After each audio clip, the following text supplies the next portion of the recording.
Hello and welcome back to Sovereign RPG. We are back on Eve Echoes and they've released the full patch notes for the test server, the balance change notes. Now, there was a bit of an outcry earlier because there was a post put on the Discord with about 3 different changes that really had no meaning at all when it came to the actual balances that people were looking for. But they have given us all that we asked for. There's a lot of changes on here. There's a lot of balance changes. Some that are absolutely mental. Some that I have no understanding where they came from. And others that are just confusing as hell. So let's just go over the balance notes and I'll give you my opinions as we go through them. Remember to like the video if you do enjoy my content, guys. I'll try to be as less sarcastic as I can be. I don't want to offend people to where they tell me to just give up on the game.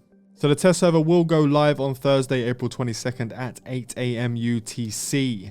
They will make additional adjustments to this depending on data and feedback given from the test server. So make sure to give that feedback if you do believe that some of these things are mental. So let's go into the new ships. The following changes have been made to tier 10 ships. They've added 47 new tier 10 ships. The Heron Explorer, Probe Explorer, Magnet Explorer, Amicus Explorer. First of all, it looks like they've locked exploration behind tier 10. That means that no one will be able to explore for at least 100 days or 3.2 months. That actually worries me a little bit.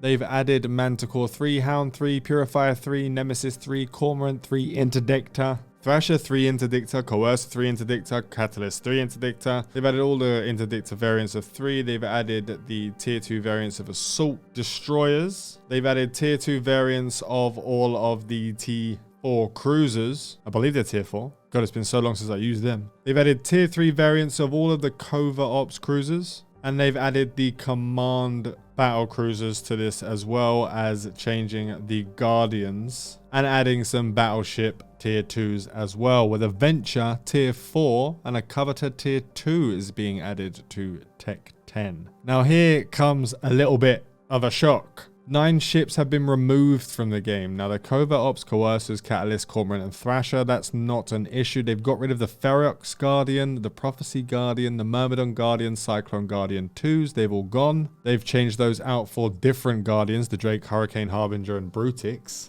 And for some unknown reason, they have deleted the Maelstrom. Oh, I'd love to know the logic behind deleting the Maelstrom. Was it too overpowered? Could they not balance it? Let me know what you think down below when it comes. What is your idea behind them deleting the Maelstrom? Why would they delete the Maelstrom? There's got to be some reasoning behind it. But anyway, let's move on. Otherwise, this video is going to be 40 minutes long. We've got large freighters. They've added the 4 freighters. The Providence, the Fenrir, the Charon, or Charon, depending on what you pronounce it like, and the Obelisk. Doesn't have any information on what these holds will be, if they'll be delivery holds or standard cargo holds. We've got the command ships. They've added the 4 command destroyers, the Dragoon, Korax, Algos, and Talwar. They added 4 tier 9 command battle cruisers, Prophecy, Ferox, Myrmidon, and Cyclone. So at least not everything is tier 10. They've added modules. The command burst modules that can be obtained from scout anomalies have been added to the game. Shield command burst, armor command burst, and skirmish command burst. I can't wait to see how powerful shields are with a command burst on them. Now we have the added skills. They've added 3 new skills to enhance the command burst, the shield command, armor command, and skirmish command. They've added freighter skills such as operations, engineering, defense, and manufacturing. They've added capital ship manufacturing skills and added freighter manufacturing skills. In the manufacturing, they got capital ship component manufacturing will be available. Blueprints for capital ship components are now available in the market. Capital ship components can be used to build freighters and will be used to build capital ships in future updates. They're sort of future-proofing that. So they can bring it in now, they can test out those parts to see if they work, and then they can just chuck in the capital ships later when they decide to. So here's the kicker.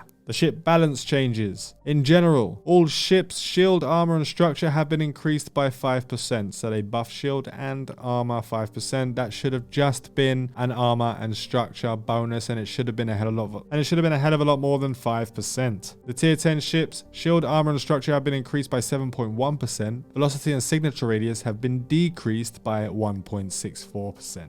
I mean, there has to be a reason for that. Not sure what it could be. The frigates, the Purifier 2, Manticore 2, and Nemesis and the Hound 2. High slots have been increased from 3 to 4. We'll get some more DPS on those ships, but that wasn't what we needed. We didn't need more high slots. We needed those torpedoes to have less of an explosive radius and more of an explosive velocity. That would have really been the balance change that we were looking for. The Executioner 2 Interceptor, Atron 2 Interceptor, Slasher 2, Condor 2 Interceptors. Advanced Electronic Warfare now increases Warp Scrambler, Warp Disruptor optimal range by 6% per level instead of 5. Advanced Frigate Command weapon damage bonus increased from 15% to 17.5% because Interceptors needed more buffs. Like, I don't know, where did they get this information from that Interceptors aren't already one of the most overpowered ships in the game? I don't understand where they got the idea that Interceptors needed a buff. But we'll move on from that. We'll go on to the Destroyers. The good old Destroyers that everyone's been wanting to see buffed for ages because they have been useless. The general changes, they have increased armor, they have increased shield and structure by 4.55%. They've increased the flight velocity by 15.55%. The Interceptor Destroyers, wait for it.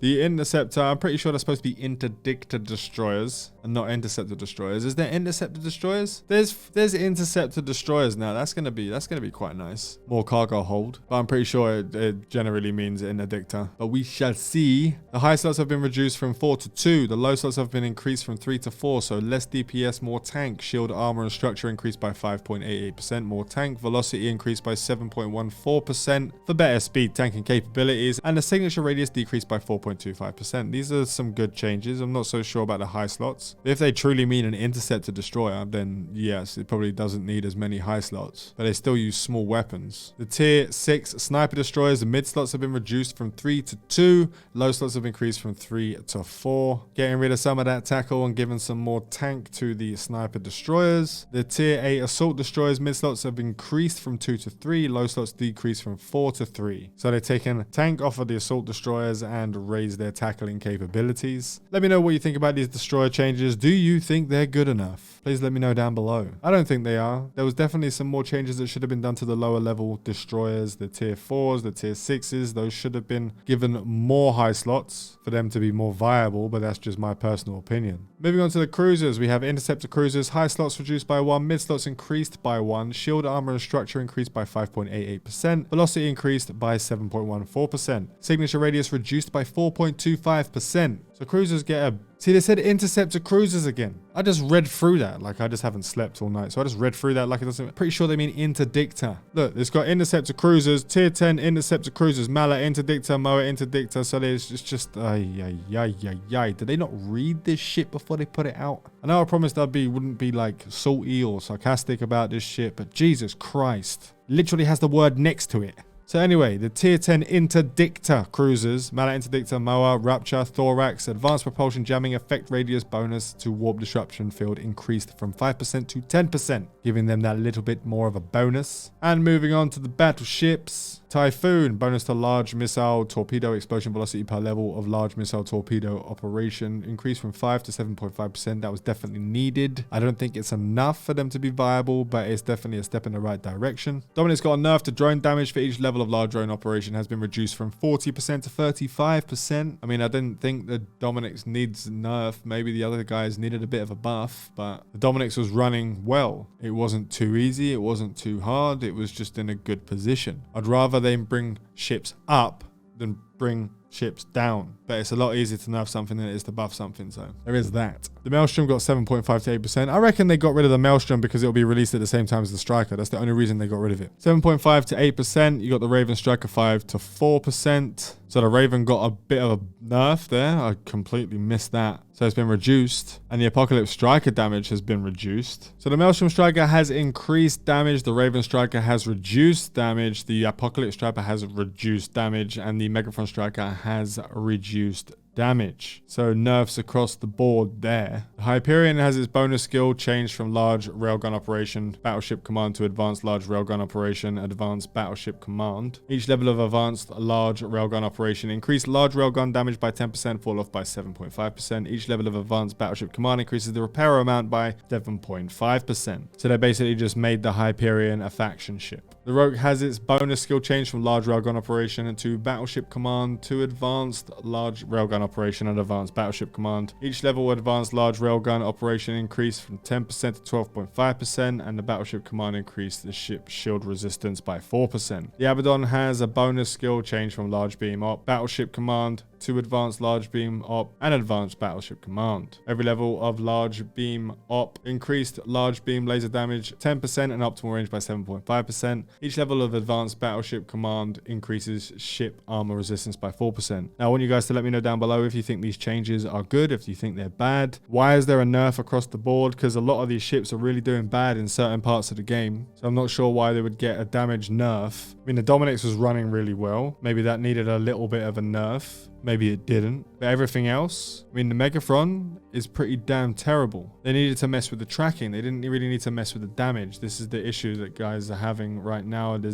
not really making the decisions that I believe that they should be making. So moving on to the industrial ships, the Badger, Sigil, Wreath, and Nereus 2 now have 50% more inventory capacity. So they have actually listened and they've given those smaller ships some love. The efficiency of all armor repairers, remote armor repairers, and group armor repairers have been increased by 10%. The adaptive armor hardener effect by 33%. The reactive armor hardener effect by 6.25%. Now Nina did a little maths on this and it's raised up the percentages of the resistances by about 5% across the board by fitting these armor hardeners on your ship. The power grid and capacitor consumption increased based on all modules meta level. Now that's a scary thought. Maybe they want to get rid of the oversizing of modules. Maybe they want you to downgrade more of the other modules to be able to actually oversize some of the modules. There's going to be some meta changes there, especially if I still ran my Ashimu. It was on the teeter's edge of being power grid full. Like it was like 1 point off a full power grid. So raising this actual based on all modules meta level, I won't be able to fit that large anymore. So it's going to make some changes. Reduce the explosion velocity of all large rapid missiles from 81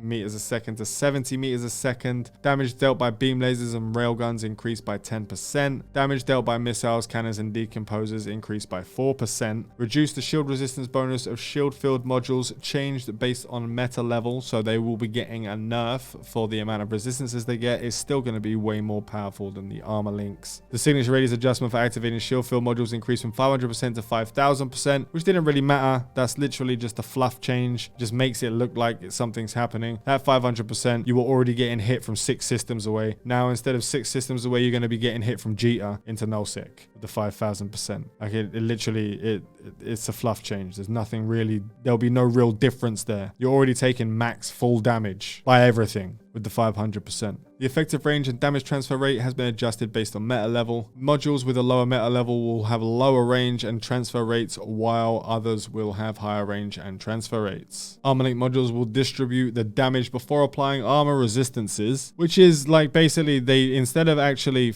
balancing the armor link, they just fixed it. They fixed it to where it is what it should have been before, but it was crap before. So I don't know why they didn't. I don't know. They needed to scrap it and they needed to get rid of it and they needed to rework it. Instead, they just fixed it. They did a bug fix because it wasn't doing what it was supposed to be doing. The large armor link modules will have larger damage transfer rates than before. It's really not going to help. The armor link modules are just broken. They need to just get rid of them. As I was saying, they need to get rid of them. They need to redo them. They need to rethink them because it's just not working and it won't work. Shield is still going to be meta, especially with those command bursts now. So the PvE adjustments, they fixed an issue where the resistance modules of NPC pirates were not taking effect. Pirates with these modules now have slightly increased resistances. Their resistance modules have about 40% compared to players. So now they're just going to be even bigger bullet sponges. It's going to take a lot longer to clear some of the higher tier stuff. They fixed an issue where mass penalty isn't working for NPC pirates with afterburners and micro warp drives. Pirates with these modules will now have a decrease in velocity. Amazing. They needed to fix that ages ago. They tried to, but then they made all of the actual rats god mode for that little while and people lost their ships left, right, and center. So hopefully that doesn't, at least it'll be on a test server this time, so we'll be able to actually see what's going on and we won't lose our shit just by trying it. So they've adjusted a formula used to calculate bounties of Angel Cartel pirates to resemble other pirate factions. So they finally sorted that out.